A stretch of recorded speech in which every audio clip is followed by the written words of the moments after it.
This podcast does not provide medical advice. Please listen to the complete disclosure at the end of the recording. Hello, everyone, and welcome to Everyone Dies, the podcast where we talk about serious illness, dying, death, and bereavement.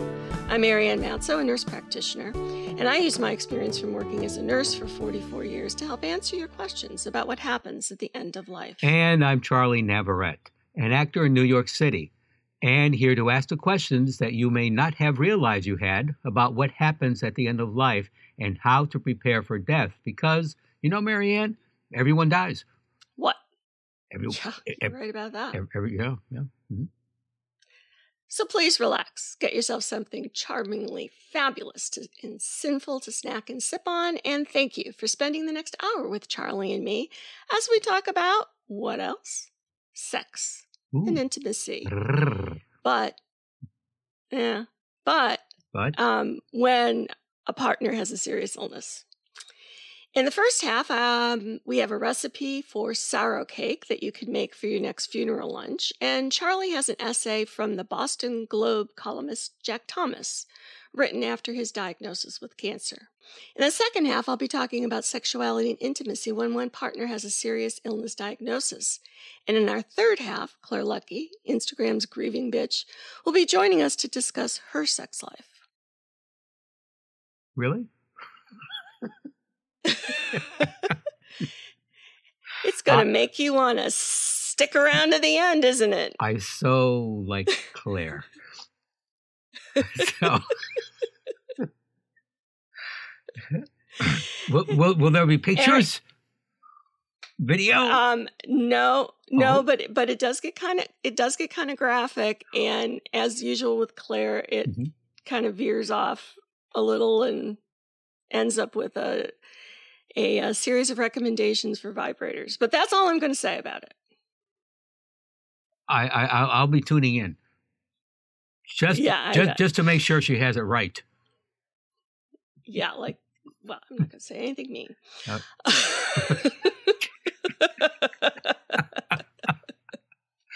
Oh, dear. Right now.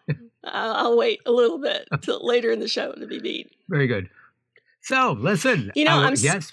Hey, no, what? I want to tell you though. What? I'm still working on, my doors for this house.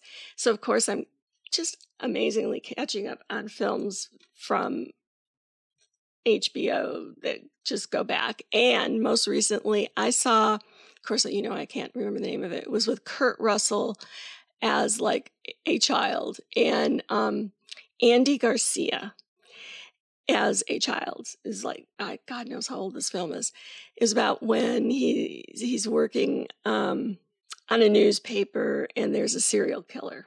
Oh. But anyway, you know this film?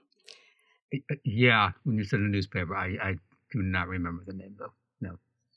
But so first when Andy Garcia comes through, it's like, God, that looks like Andy Garcia. And then of course I had to go look. Yeah, it was Andy Garcia. So every time he came on, oh my God, was he handsome? Yes. I mean, he's still handsome, but a good-looking guy. He was delicious. He was like buttercream frosting. Like your brother, Sergio. That's very nice. Yes. That kind of delicious hotness. Yes. Delicious yes. Heat. There we are. Yes. So, talking about vibrators and sex and stuff, I just had to mention Andy Garcia. And with that, we should throw in chocolate cake, which is our recipe this week. It is sweet sorrow chocolate cake, because dessert is a celebration, and we could all use something to celebrate, including those attending the next funeral lunch you go to. This cake uses only one bowl and takes 6 minutes to make. Not the bowl, the cake. Sort of like my lovemaking. I really need to read these scripts and make corrections, before we go on air. Okay, lesson learned.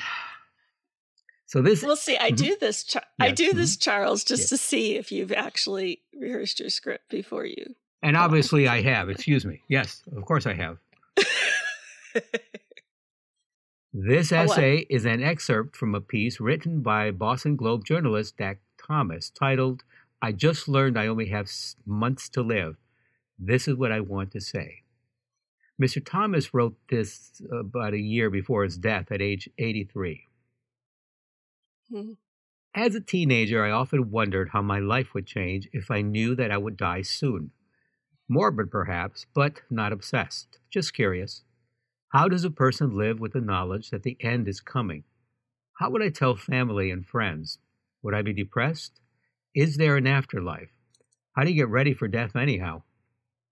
I've taken a college course in Kubler-Ross's stages of grief and written papers for philosophy classes about deists, Darwinists, and the afterlife.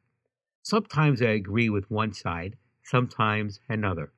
I was raised Episcopalian, though I didn't turn out to be a very good one. We embrace all viewpoints, and as a result, we are as confused as the Unitarians. Now, however, destiny is about to get even with me. After a week of injections, blood tests, x-rays, and a CAT scan, I've been diagnosed with cancer. It's inoperable. Doctors say it will kill me within a time they measure not in years, but months. As the saying goes, fate has dealt me one from the bottom of the deck, and I am now condemned to confront the question that has plagued me for years. How does a person spend what he knows are his final months of life? Atop the list of things I'll miss are the smiles and hugs every morning from my beautiful wife, Geraldine, the greatest blessing of my life. I hate the notion of an eternity without hearing laughter from my 3 children. And what about my 40 rose bushes? Who will nurture them? I cannot imagine an afterlife without the red of my America roses or the aroma of my yellow Julia Childs. We told each of the 3 children individually. John Patrick put his face in his hands, racked with sobs. After hanging up the telephone, Jennifer doubled over and wept until her dog, Rosie, approached to lick away the tears, but not the melancholy. Faith explained over the telephone that, if I could see her, she was weeping and wondering how she could get along without her dad. Now she is on the internet every day, snorkeling for new research, new strategies, new medications. My wife cries every morning, then rolls up her sleeves and handles all doctor appointments and medication. Without her, I can't imagine. Till now, life's been grand. I was blessed to write for a newspaper, a career H.L. Mencken described as the life of kings. My first story was in 1958, so publication of this essay today marks the 8th decade that my writing has appeared in the Globe. In every newsroom, death has a full-time job, and so, like most reporters, I've written a lot about it, about murders, suicides, and fatal accidents. I've written too many obituaries for my family, friends, and colleagues. Not every story about death has been depressing. I interviewed a man in Florida who was 104 years old. When I arrived at his nursing home, he was not, as I had imagined, sitting around in a bathrobe drooling. He was dressed in a sports jacket, and, as he did every day, was reading a book about Civil War history. I've decided not to lumber through Bruce Catton's centennial history of the Civil War, 1,680 pages in all, but I did admire that old man from Florida. I also interviewed a sweet woman, 101 years old, who was annoyed at God, and she intended to give him a piece of her mind. Her greatest grief was not her pending death, but the fact that she had outlived her 4 sons. I can't imagine what God had against me that he would take them before me, she said. From the mantel of her fireplace, with trembling hands, she lifted a photograph of each son and kissed it. Editing the final details of one's life is like editing a story for the final time. It's the last shot an editor has at making corrections, the last rewrite before the roll of the presses. It's more painful than I anticipated to throw away files and paperwork that seemed critical to my survival just 2 weeks ago, and today are all trash. Like the manual for the TV that broke down 4 years ago, and notebook for stories that will never be written, and from former girlfriends, letters whose value will plummet the day I die. Filling wastebasket after wastebasket is a regrettable reminder that I've squandered much of my life on trivia. The final months would be a lot easier if I could be assured that, after death, we'd get a chance to see people who have died already. I'd like to shake hands with my best friend, my father, who died in 1972 and whom I've missed every day since. I owe him an apology. When I was 12, I stole 50 cents from his trousers, 2 quarters. The guilt was suffocating, though. And 10 days later, I replaced his 50 cents, and I added an extra 25 for interest and atonement. The only thing we argued about was politics. He was an ardent Republican. I am a boring liberal. When my son was born in 1994, the doctor held him by the ankles upside down, as they do in the movies, and announced that it was a boy. I know that, I said nervously. Is he a Democrat? Last year at Mount Auburn Hospital, as my mother neared death, I asked, "Where do you think we go after death?" "I don't know," she said, voice a quiver. "But I think I am going on a long trip, and I think I am going to see your father. If you see Dad, tell him we finally got rid of that SOB Nixon." As usual, she leapt to his defense. "Don't talk about your father that way." Does the intensity of a fatal illness clarify anything? Every day I look at my wife's beautiful face more admiringly, and in the garden, I do stare at the long row of blue hydrangeas with more appreciation than before. And the hundreds and hundreds of roses that bloomed this year were a greater joy than usual, not merely in their massive sprays of color, but also in their deep green foliage, the soft petals, the deep colors, and the aromas that remind me of boyhood. I am now so early into this new hell that I have no pain, although that is coming surely, and no symptoms except moments of utter exhaustion. In the past 3 months, a loss of 20 pounds. After decades of turning down desserts, candies, and pastries to control my weight, it now seems cruel to be pressured to eat more food for which I have less appetite. As my life nears the finish line, the list of things I'll miss grows. I'll miss my homes in Cambridge and Falmouth. I'll never again see the sunrise over the marsh off Vineyard Sound. Never again see that little yellow goldfinch that perched atop a hemlock outside my window from time to time, so that both of us could watch the tide rise to cover the wetland. If I see Julia Child at a local restaurant, if they have local restaurants, I'll find a way to mention that I'm the guy who wrote in the Globe that we should run away together, that I would peel potatoes, cut onions, and do dishes if only I could put my feet under her table forever. I'll recite for Julia the response she wrote to me in a letter. How flattering to be invited to run away with a younger man. However, my husband has a black belt in karate, and so, in the interest of your continued good health, if nothing else, I must decline. I know that after I die, I probably ought to forget all the treats of this life, like lobster Savannah dinners on an expensive count at the Elysian, such as Black Ober, and with my luck, there's probably some rule against chilled Hendrick's martinis with a lemon twist. As death draws near, I feel the same uncomfortable transition I experienced when I was a teenager at Brentwood Camp in Peterborough, New Hampshire, packing up to go home after a grand summer. I'm not sure what awaits me when I get home, but this has certainly been an exciting experience. I had a loving family, I had a great job at the newspaper, I met fascinating people, and I saw myriad worldwide wonders. It's been full of fun and laughter, too. A really good time. I just wish it could stay a little longer.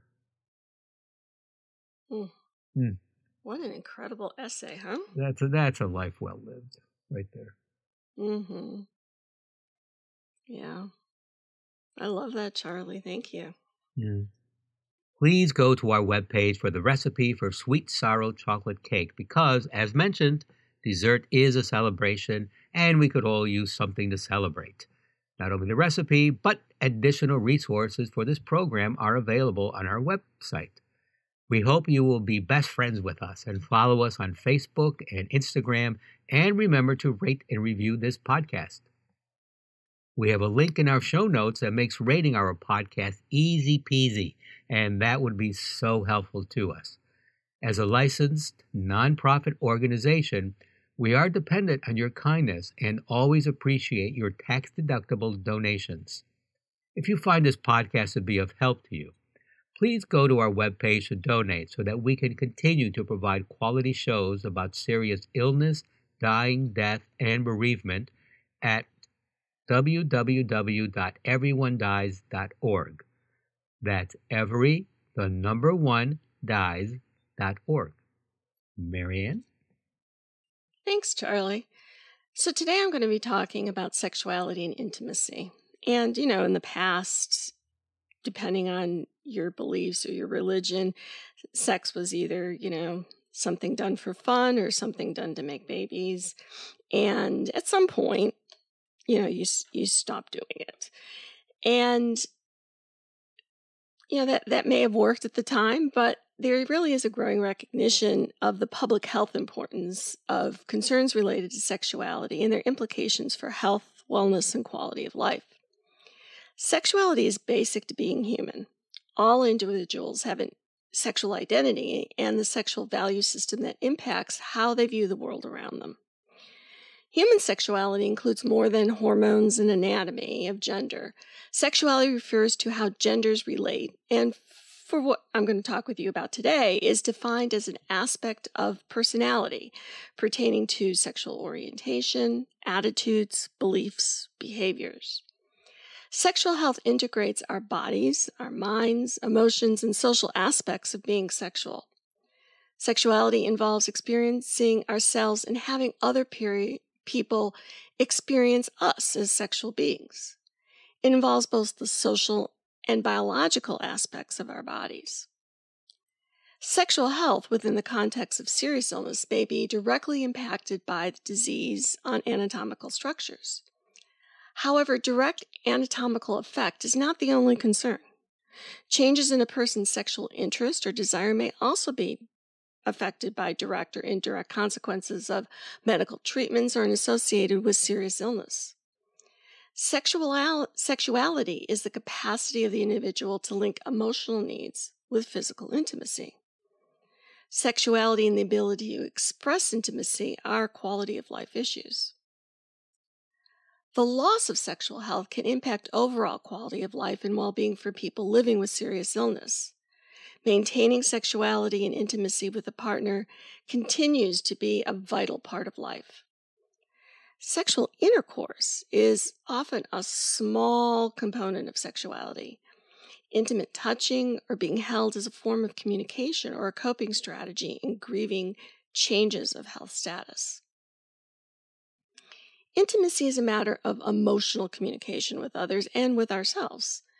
In the disclosure of emotions and actions which the individual is unlikely to share with the public, it involves the exchange of feelings and of trust.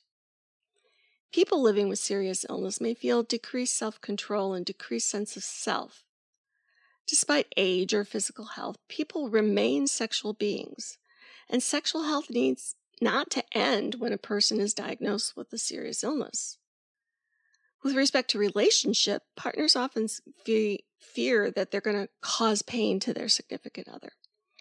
In addition, other problems can occur, such as concerns about body image, altered sexual function, relationship issues, feeling of loss and grief, and how the bereaved partner is feeling. So during my academic career, Charlie, I did work with women with serious illness, particularly those living with ovarian cancer. And in the interviews with women after their diagnosis of serious illness regarding their relationship with their partner diagnoses, women talked about a wide range of topics. They talked about some of the positive impacts their diagnosis had with they and their partner. And those positive aspects were that they felt that they drew closer to their partner through these bad events.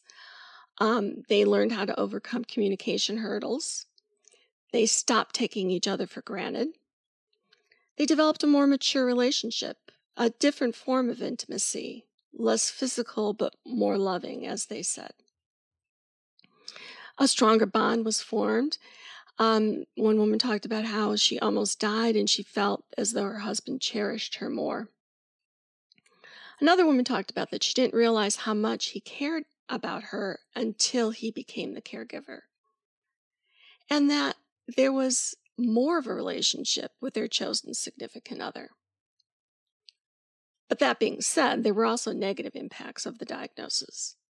Complications from surgery, physical changes, such as having a colostomy. One woman said she felt too sick to think, let alone wanting to be touched. Others talked about being afraid to talk about it at first. Others said they felt asexual, that they feared intimacy in this experience with their illness, and that sex became not something that was fun or spontaneous. So in their own words, let me tell you what they said, Charlie. One woman said, I think I have positive and negative changes. And I think that those negative first, because I've had all the complications from the medications, I've had all kinds of problems. But through it, though, it became very positive. We became much closer, very close. Another woman said, and we discussed the past as a child would discuss their childhood. Remember how we behaved when? Why don't we do that now? Okay, let's do it. I mean, that's the way we've handled that, trying not to necessarily relive our youth in terms of our sexual youth together, but through that, we've made our sex life much more special. It's not necessarily just the act of pleasure as much as it was. Another woman said, your mindset changes, your body changes, and your sex drive changes. So that's all together.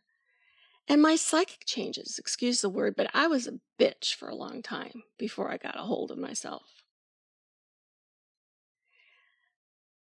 They talked about things that interfered with sexual expression, painful intercourse from treatments, profound fatigue. They did talk about feeling safe cocooning with their partner or laying on their chest. Another woman said, and I'll tell you from my experience that empowered me so much. It's like, ha, Cancer, you're not taking this. And so in a way, I have to say, I wasn't really exactly wanting it, I wasn't in the mood or anything. But this was more of a conscious decision that I was looking it in the eye and saying, you're not doing this. We can make opportunities for physical intimacy that go beyond sex, such as touching, kissing, holding hands, snuggling, massage, oral sex, masturbation are all examples of physical intimacy that can promote feelings of love and connectedness. Our intimacy with our partners can be a wink and a smile that lets them know that there's a connection that only the two of you share. So my message to you today is that even with the diagnosis of a serious illness, there are many losses, but your intimacy and your sexual expression does not have to be one of them. Get close. If your loved one is in a hospital bed, crawl in there. It's okay. Put down the side rails and snuggle. Be as close and as intimate as you feel that you want to be. We have resources in our show notes. We have a really good book called The A to Z Guide for Sexual Health that takes you through, well, I don't want to say everything, but pretty much everything related to sexual health. And also a really good handout that talks about different positions if you're in pain that you can use, all kinds of really good ideas that you might not have thought about. And you may or may not have asked your practitioner about what to do, and if you have asked, your practitioner may or may not know what to tell you. So we have those resources there for you. Charlie, any thoughts? Many. I remember. No, there were. I mean, I've seen you, speak, live, several times. As opposed to dead. Yes, as opposed to dead. Exactly. Thank you. The no. What remember when you spoke at Bellevue? You came to New York. Yes. Was it about? God, what is it, like 10 years ago now? Is it that long? Yeah, probably. Jeez. Probably. Wow. And then there was another one like at the Holiday Inn 3 or 4 years ago. Yes, when I first met David. Yes. Yes, at the Holiday Inn. Those two. I remember you discussing this. I mean, this is a big auditorium. People of all ages, but geared primarily for the nursing students and young doctors. And when you began to talk about this, I mean, you were very professional. You weren't, I mean, just you were now just very matter of factly. I just remember, people just started to squirm and giggle. I mean, uncomfortably at the idea of older people being intimate and the way you were describing. And just as you were saying now, just simply holding someone's hand. It's not like you have to, get on top of someone and go to town like you're 18 years old. No, there are different levels of intimacy. And it was just that. And I started just... Well, and these aren't even about age, because, with things like, ovarian cancer, very young women get this. Yeah. It's not about age. It's about, having this serious diagnosis that either makes it painful, or you're too tired, or you feel too sick to have that closeness. And so we think, well, that's one of those things that can just fall by the wayside, but it's really integral to absolutely, yes, who we are as people. And I just remember that both at at Bellevue and then at the Holiday Inn, you explaining that to people. And yeah, I mean, the rooms, both rooms just were. I remember at the Holiday Inn, some of the women. What was it, Marianne? I think it was specifically, I think, about having, like sexuality after cancer or after some serious illness. It was something like that. Your discussion at the Holiday Inn, and I just remember, just women, openly weeping just because they missed that intimacy, and then you highlight it again. It doesn't necessarily mean some guy's going to be on top of you. It's somebody holding your hand. There's so many different ways to express our sexuality, and our intimacy, and don't let it go. No, not at all. Don't let it not go. At all. And and my parents, my mother died at 91, my father at 97, and they were rarely demonstrative about and any, even just something simple like holding hands. And when I started looking back at it, I realized it wasn't so much my father as my mother had a problem with intimacy on all levels, which by the end of her life, she was okay with simply holding her hand, for example.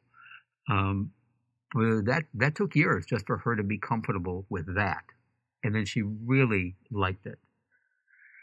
And there's a lot of ways to do that. I remember when my mother was under hospice care and I was there taking care of her. Every morning I soaked her feet in warm water and washed them and put lotion on them.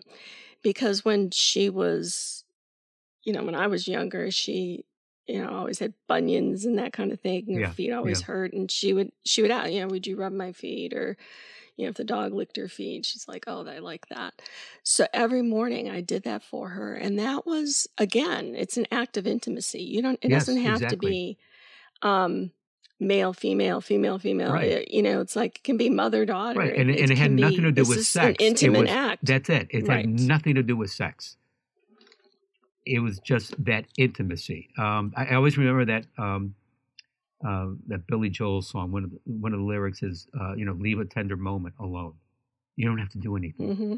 Just be there. Right. Right. And that, and that's it. And I remember at the Holiday Inn when these ladies were talking about just the frustration and the sadness of and the pain, as you had mentioned, about physical intimacy with their partners. And I wish I could remember exactly that they would try different like oils and stuff like that, and then you started. Okay, you're going to need to remind me of all this. You then spoke about I believe it was like not so much about oils, but about lubricants, and like, Mm-hmm. and I still remember every head shot up like, what? Wait a minute, oil, lubricants, it's the same, right? And you explained, oh no, it's not the same. Please enlighten all of us. I forgot exactly how you put it, but you made it very clear that and just interrupt me. It was with, I believe, it was with the lubricant. Please interrupt me. Yeah, no, I want to make sure I get this right. Because with the, I believe you had said with a lubricant, it's not. It just makes it, around a woman's vagina. It's. Oh shit! Just explain it, will you? So there's vaginal moisturizers and vaginal lubricants. Yes. There we go. Thank you. So like a moisturizer you can put on your skin. You have dry skin. Mm-hmm. It helps to keep it moisturized. And so as a woman, like past menopause, everyone needs this. And if you've had any of the female kinds of cancers, then you need this also. Or, any aromatase inhibitors, things like that will cause vaginal dryness. And so there are products that, like Luvina is one of them, that is a vaginal moisturizer. So it comes, like in a little tube, put it up in your vagina. I always tell people do it at night so that it can sit in there all night and gravity doesn't take it out. And that keeps your vagina moisturized. Not your vagina, Charlie, but our female listeners' vagina moisturized. And that keeps the vagina healthy. The microenvironment can grow the right amount of yeast, keep the yeast under control, and make that environment healthy. And then if you're going to have sex, then you need a lubricant. And a lubricant is like, I'm blocking on all the different kinds, but you can go to, to any drugstore and go into the female intimacy aisle, and there are tons of different kinds of lubricants. But don't get the kind that are heating or cooling if you're in this situation like we're talking about, because that will burn. Just get a plain, really good vaginal lubricant. So if you're going to have sex, it won't hurt. And if it starts to feel dry or start to catch, then just add more lubricant. And if you're using a vibrator, or if you're having intercourse with a man, or whatever way that you have sexual expression, you need to have the lubricant. But even if you're not in a sexual relationship, you really need to be using a vaginal moisturizer just to keep things healthy. Helps prevent urinary tract infections, help prevent yeast infections, just keeps everything down there healthy. So there's two different things, and most people do not know that there's two different things. And thank you for enlightening us. Was that what you were getting at? That was it. That was it. Stumbling through it. But yeah, and I just still remember when, and it was a room full of women, and I don't think anybody really knew that. Or if they did, they didn't speak up. But I still remember suddenly everybody's head just picked up, and it's like, wait, what? What? There's two different things, and it's people just wrote all this down. It was great. Yeah. Well, at our cancer center, that's what I did. I was a sexual health counselor, and I was certified. And there are not, I mean, in the state of Oklahoma, there were like 2 or 3 of us who were certified as sexual health counselors. There aren't that many. Uh-huh. And when I was in New York City at that last conference, this woman came up to me and she says, "You're exactly what I was looking for. You showed me your experience." And she says, "There's nobody here." And I thought, good God, if there's nobody, if you haven't found anybody in New York City, exactly, yeah, you ain't going to find anybody anywhere, you know? Yeah. So but that's our cancer center had that because we had a huge breast cancer program, a huge gynecological cancer program, and that affects that aspect of it. And, we were able to give people resources and the education. And for our listeners, those resources are available on our website. We don't charge for anything. And you can always write to us at mail@everyonedies.org. And if you have questions, we're happy to answer those for you. I think we can expect a flood of questions now. And yeah, because it's like you said, you would think, when in New York, there would be. No, there's not. Because, let's face it, in America, people still have issues with intimacy. Death and sex. There we are. Perfect. With death and sex. Yeah. The 2 things that I talk about the most. Ah, thank goodness. Thank you. That was very enlightening. Thank you. In our third half, Claire Lucky, who goes under the name Grieving Bitch on Instagram, is part of the Everyone Dies correspondent team. At age 32 and only 5 months after her marriage, her husband Matt was diagnosed with stage 4 glioblastoma, which is brain cancer, in February 2020. Claire was his caregiver until his death in June of 2021. Claire shares her grief journey and life challenges as a 35-year-old widow living in New York City with Everyone Dies in her monthly third half segment. Hello, and we're here in our third half with Claire, otherwise known as the Grieving Bitch on Instagram. Hi, Claire. Hi, Marianne. Hi, everyone. So it's good to have you, and our theme this week is about sexuality and intimacy. And you are young, and were young and newly married when Matt got sick, and those times of caregiving can frequently change how we see our partners. I had a friend who grew up in Connecticut who always said, a woman, never lets a man see her go to the bathroom because that, ruins the mystique. And so when you're caring for somebody, it's not even about letting them see you go to the bathroom, but all the other details of the intimate physical care that we do for people when they're sick. It can change how we view our intimacy and sexuality. So did you in that have that experience? Yes, we did. Our intimacy did change after Matt was diagnosed, and especially after he started treatment for brain cancer. And I will say the first bit about going to the bathroom in front of each other, we were really open about things like burping and farting. So we happened to be on one end of the spectrum where we were super close and super, we just we cohabitated for many years, and we would make jokes about stuff like that. We were totally into fart and poop jokes.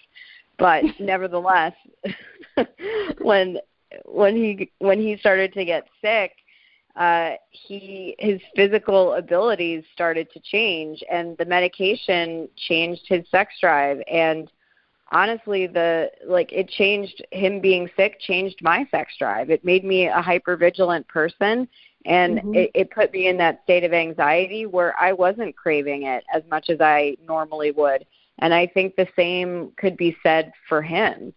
So we took a severe nosedive in that department when he was sick. Did you make up for it with other things? I mean, I've heard you talk about, like ice cream was your thing, and, you enjoyed food together. So did you substitute? We did. So while we weren't very sexually intimate, we were very physically intimate. We were always holding hands. We were always cuddling. We always were pretty much still all over each other, but it just never really reached that point. And I think we kind of physically became each other's security blanket in a way. I remember when he was in hospice and it was home hospice, and we had to get rid of our marital bed, and that was devastating because that for me that meant we couldn't cuddle, and cuddling was a huge thing that we had towards the end of his life. So I fashioned a way that we could still. I had a part of a sectional sofa in there, so I could at least put my leg in his bed at night. And then there were some nights when I would jam myself in there. Right. I've always really encouraged my patients to, slide over, make room, get in bed with each other, because sometimes people look at that, that twin size bed with the side rails and think, well, I'm not supposed to be in there. And sometimes it takes the nurse to say, go ahead, get in. If you want to be close and you're okay with it, then there's no rule that says you got to stay out of that hospital bed. Yeah, there's no rules. It's kind of cozy. Yeah, well, it's very, very close, yeah. Especially if you've got your cats in there with you. We had that, that was a big thing for us. We had a cat, and if we could all be touching each other, if we all had contact with each other, that was our ultimate, we called it our ultimate snug. It was if it was me holding Matt and then our cat laying on both of us, that was pure heaven. Did you guys talk about that change, that that change from the intimacy of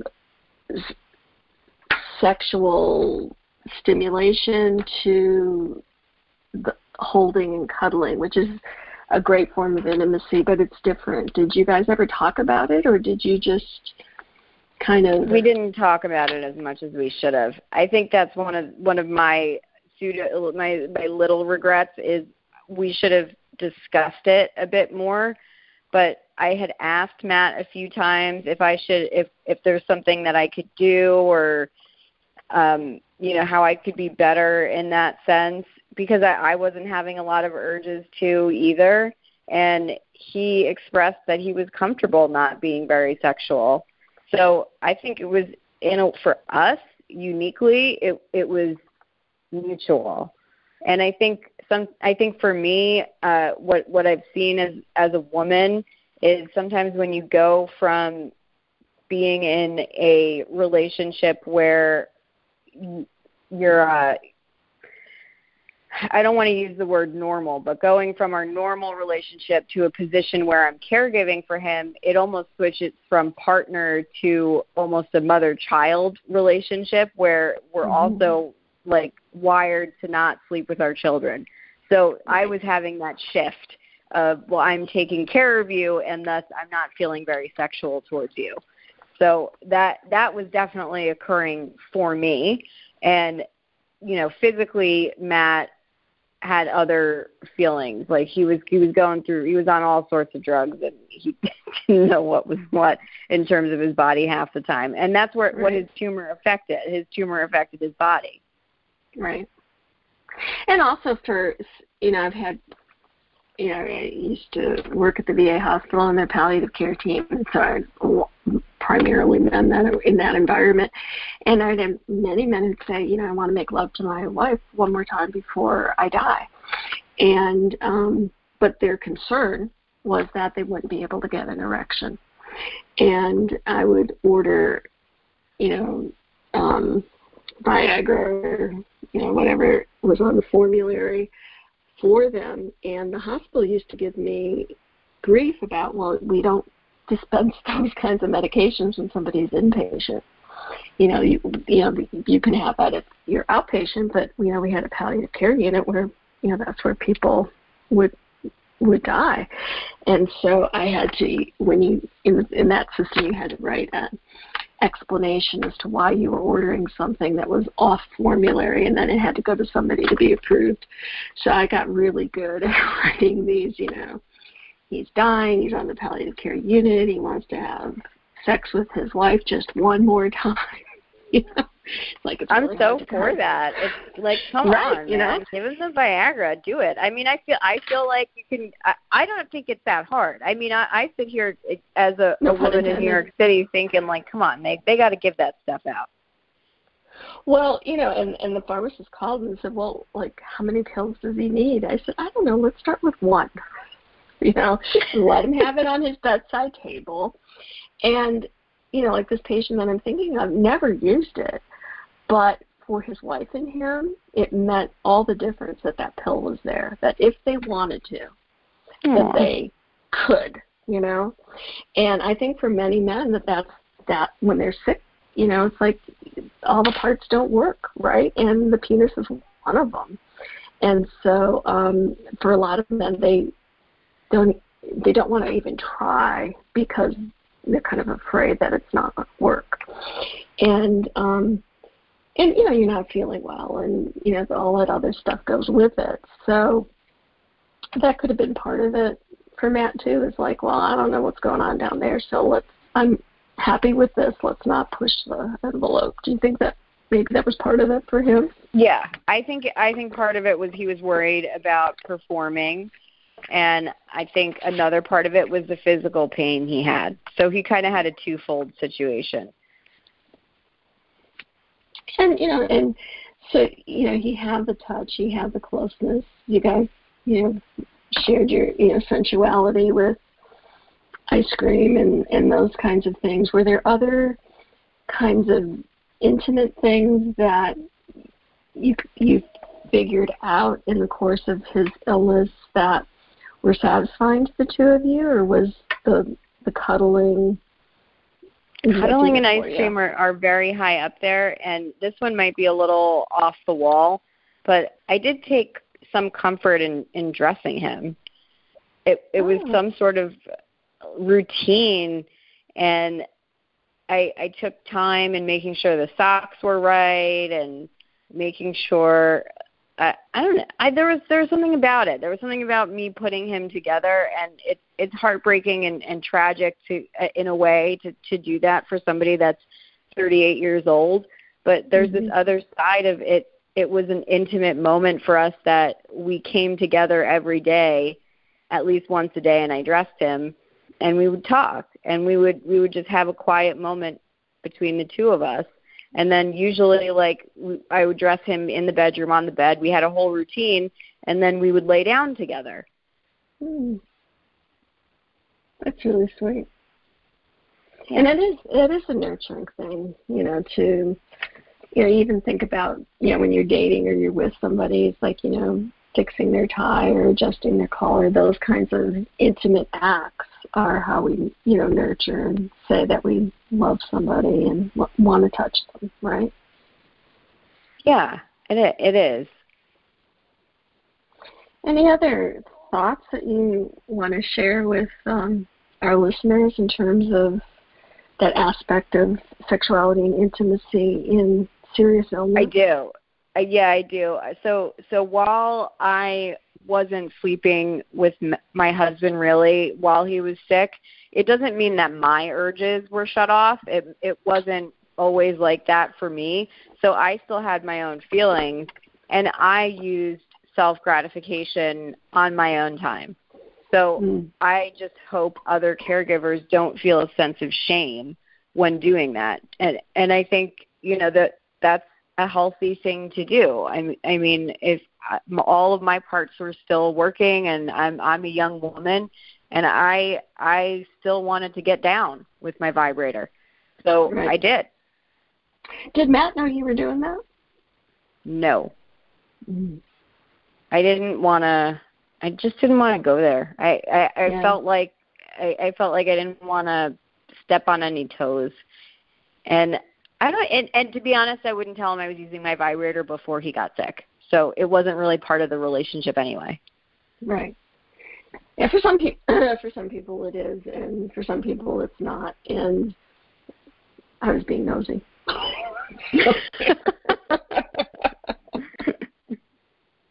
But I think it helps other people to kind of, hear that, to hear, oh, so other people do this, this is okay, despite what, the nuns or the priests or whatever your background is told you about that kind of thing. And it is a release. You can get really grumpy if you don't have that release. So. Oh my gosh, so grumpy. And it's also it's really good in grief too, because if you're pleasuring yourself alone, you are not involving another person.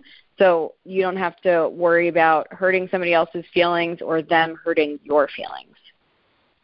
And, you get it the way that you want it. I can remember a friend of mine who was older, in her 20s before she lost her virginity. And when she lost her virginity, I was married at that point, and she said to me, I got to tell you, it takes like a really long time to come with a guy. She said, like, if I'm masturbating, it's like seconds. I said, yeah, it takes a little longer than seconds, generally.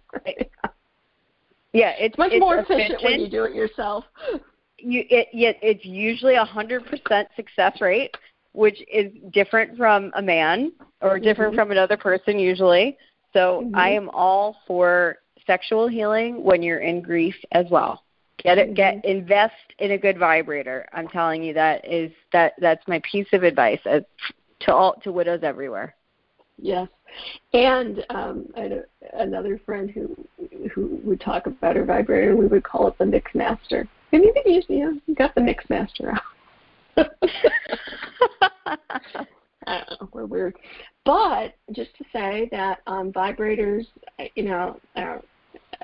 I'm always really big about Amazon, but Amazon really does have everything, and they do have vibrators, and they have all kinds of different vibrators. So you can, go on there in the comfort of your own home and pick out the size, the shape, lots of different bells and whistles if you want, or, just the generic Mix Master type. But give it a try and experiment if you've never done it. Get some lube that goes with it and explore. You never know. You might find your own G-spot and have a good time. Because sometimes you need to find it for yourself, right? Oh, totally. Yeah. And sometimes you need more than one to find one that you like. Yes. Yes, if one doesn't work for you, don't, throw the baby out with the bathwater. Just, try a different type. They have kinds with, like little, I want to say antennas on them that'll stimulate the clitoris as well as the vagina. So there's they can be very fancy. They can be huge. They can be little, whatever you're used to or whatever you want to be used to. So. Yeah, totally. Amazon.com. I really think Amazon needs to start sponsoring Everyone Dies, because I refer to them for everything. Yeah, they should get involved with us for sure. I think so. So I really appreciate your candid chatting with us and your recommendation for, well, I don't know, you didn't make a recommendation for any vibrators. Is there any advice for choosing a vibrator that you have? There's one that I really like. It's called The Secret Affair. Oh. Yeah, that one's good. That one has a suction for the clitoris, and then it also has something that it kind of like, it's a vibrator that goes inside the vagina too, and I think it hits the back of it as well. So that is one that I highly recommend. Right. And for those of you who don't know where the G-spot is, it's the other side of the clitoris. So if you find the clitoris on the outside and you go kind of in the vagina and like hook your finger or the vibrator up to the back of the clitoris, that nerve root back there is your G-spot. And, not everybody has ever found it, but once it's found, you say, where have you been my whole life, right? Hallelujah. Yes. Praise the Lord and pass the ammunition.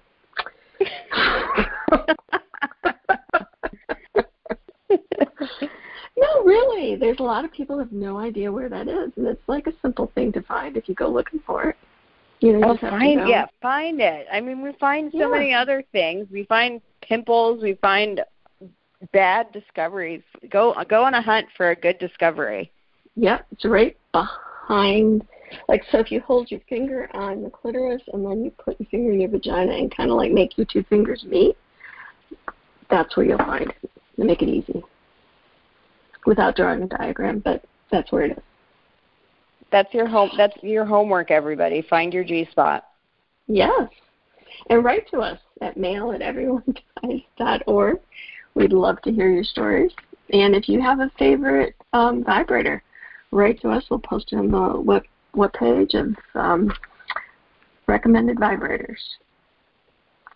So, Ms. Claire, thank you for chatting with us. Well, thank you for having me, and I'm looking forward to more vibrator recommendations. Yes, I can't wait for people to write to us. All right, well, thanks, Claire. We'll see you in a few weeks. Bye, guys. Bye. Thanks, Claire. Please stay tuned for the continuing saga of Everyone Dies, and thank you for listening. Like sand through an hourglass, so is an hourglass when sand passes through it. I don't know what that means. This is Charlie Navarrete, and from playwright Eugene Ionesco, death takes everyone in the end.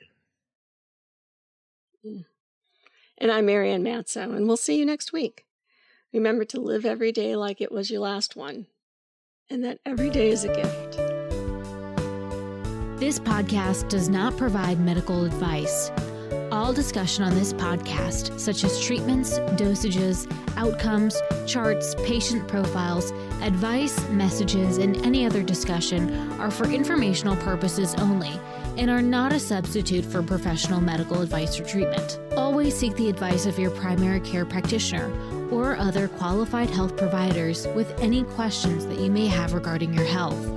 Never disregard professional medical advice or delay in seeking it because of something you have heard from this podcast. If you think you may have a medical emergency, call your doctor or 911 immediately. Everyone Dies does not recommend or endorse any specific tests, practitioners, products, procedures, opinions, or other information that may be mentioned in this podcast. Reliance on any information provided in this podcast by persons appearing on this podcast at the invitation of Everyone Dies or by other members is solely at your own risk.